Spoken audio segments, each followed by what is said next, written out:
Good day, this is Randy here from Sunrise Group.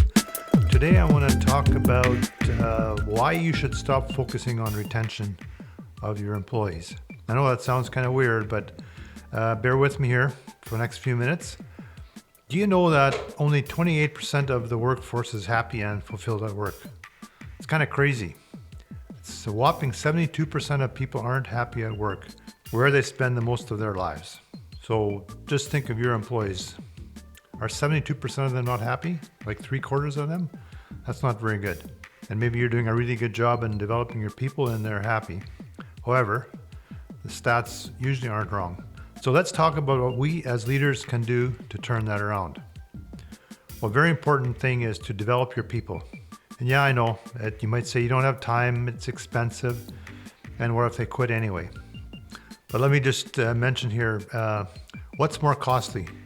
Developing your people and watching them leave, or not developing them and having them stay? An employee that's not developed and trained is not a valuable asset to you. Alina from Chili Piper said this the other day: the growth of employees is more important than their retention. And I think she's right. Developing your people isn't about keeping them forever. It's about creating a culture where they thrive, because when they grow, so does your organization. Here's 3 tips from Alina that I'd like to share with you. Number 1 is provide development opportunities. You need to create room for growth, even if it means you might lose them down the line. The return on investment on a fulfilled, high-performing employee will always outweigh the cost of developing them. Number 2, live out your organization's values. Your lowest performer sets the benchmark for your team. How do you encourage people to truly live out your values of delivering excellence? Well, lead by example.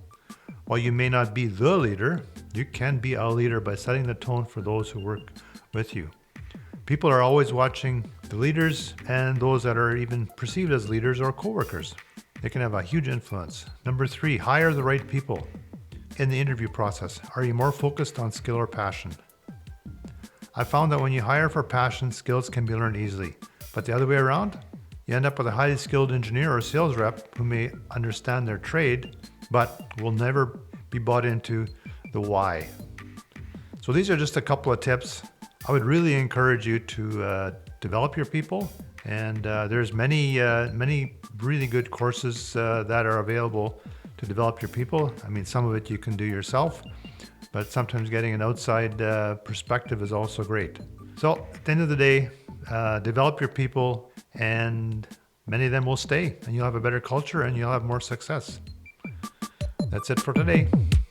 Talk to you soon.